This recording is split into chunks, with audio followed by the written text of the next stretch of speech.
ओम उमा महेश्वराय नमः। जय श्री शंभु। आप सभी को पौष शुक्ल पक्ष शनि प्रदोष व्रत की हार्दिक शुभकामनाएं। आज सुनेंगे शनि प्रदोष व्रत कथा, तो प्रेम से बोलिए उमा महेश्वराय नमः। जय श्री शंभु। हिंदू धर्म की मान्यताओं के अनुसार प्रति माह में आने वाली प्रदोष व्रत भगवान शिव की कृपा पाने का सबसे बड़ा दिन होता है। इस दिन संध्या के समय प्रदोष काल में भगवान भोलेनाथ की विधि विधान से पूजा की जाती है और व्रत कथा सुनी जाती है। प्रदोष काल में पूजा करने से भगवान भोलेनाथ जल्द ही प्रसन्न हो जाते हैं और अपने भक्तों पर कृपा बरसाते हैं। जब भी प्रदोष व्रत शनिवार के दिन पड़ता है तो उस दिन भगवान भोलेनाथ और माता पार्वती के साथ शनि देव की भी पूजा आराधना करनी चाहिए। जब भी त्रयोदशी तिथि शनिवार के दिन पड़ती है तो इसे शनि प्रदोष कहा जाता है। वैसे तो प्रदोष व्रत में भगवान शिव और माता पार्वती की पूजा की जाती है, लेकिन अगर प्रदोष व्रत शनिवार के दिन पड़ता है तो इस दिन शनिदेव की भी पूजा की जाती है। इस व्रत को करने से शिव शंभु के साथ साथ शनिदेव भी प्रसन्न होते हैं। शनि प्रदोष व्रत करने से मनुष्य की लंबी आयु के साथ साथ सुख समृद्धि भी प्राप्ति होती है।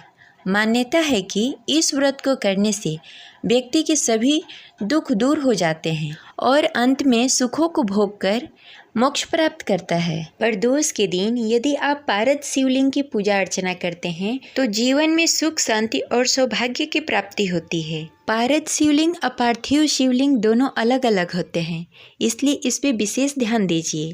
पारद शिवलिंग पारा, चांदी और जड़ी बूटियों से मिलकर बना हुआ होता है, जबकि पार्थिव शिवलिंग मिट्टी, गोबर, मक्खन और भस्म से मिलकर बना होता है। यह दोनों शिवलिंग अलग अलग होते हैं। यदि आप प्रदोष के दिन पारद शिवलिंग की पूजा करते हैं तो उससे धन्य, धान्य, आरोग्य, पद, प्रतिष्ठा, सुख आदि भी प्राप्त होता है। पारद शिवलिंग की भक्ति भाव से पूजा अर्चना करने से निसंतान दंपति को संतान प्राप्त भी होता है। 12 ज्योतिर्लिंगों की पूजा करने से जितना पुण्य प्राप्त होता है उतना पुण्य प्रदोष पर पारद शिवलिंग के दर्शन करने मात्र से मिल जाता है। शास्त्रों के अनुसार भगवान शिव को पारा बेहद ही पसंद है, इसलिए पारद शिवलिंग की पूजा करने से कई गुना फल प्राप्त होता है और व्यक्ति की हर मनोकामनाएं पूर्ण होती है। प्रदोष के दिन भगवान भोलेनाथ की विधि विधान से पूजा करने के पश्चात प्रदोष व्रत कथा अवश्य ही पढ़ने तथा सुननी चाहिए। अब चलिए सुनते हैं शनि प्रदोष व्रत कथा।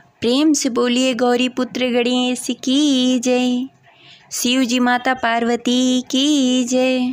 शनि प्रदोष व्रत की पौराणिक कथा के अनुसार प्राचीन काल में एक नगर में सेठ रहते थे। सेठ के घर में धन्य धान्य की कोई कमी नहीं थी। सेठ जी के घर में हर प्रकार की सुख सुविधाएं मौजूद थी। फिर भी सेठ और सेठानी बहुत दुखी रहा करते थे, क्योंकि उनका कोई संतान नहीं था। सभी सुख सुविधा होने के बावजूद भी सेठ सेठानी इसी सोच में रहा करते कि भगवान ने हमें धन तो दिया लेकिन पुत्र नहीं दी। काफ़ी सोच विचार करने के बाद सेठ जी ने अपना काम नौकरों को सौंप दिया और खुद सेठानी के साथ तीर्थ यात्रा पर निकल पड़े।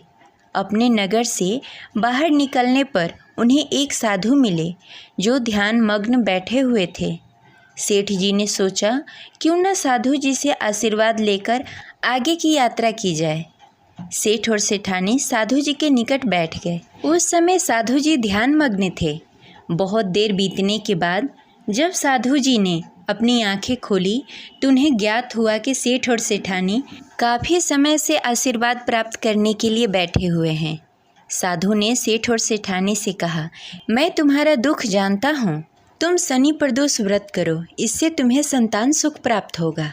साधु ने सेठ और सेठानी को प्रदोष व्रत की विधि भी बताई और भगवान शिव की निम्न वंदना बताई। हे रुद्रदेव शिव नमस्कार, शिव शंकर जगत गुरु नमस्कार, हे नीलकंठ सुर नमस्कार, शनि मौली चंद्र सुख नमस्कार, हे उमाकांत सुधी नमस्कार, उग्रता रूप मन नमस्कार, ईशान ईश्वर प्रभु नमस्कार, विश्वेश्वर प्रभु शिव नमस्कार।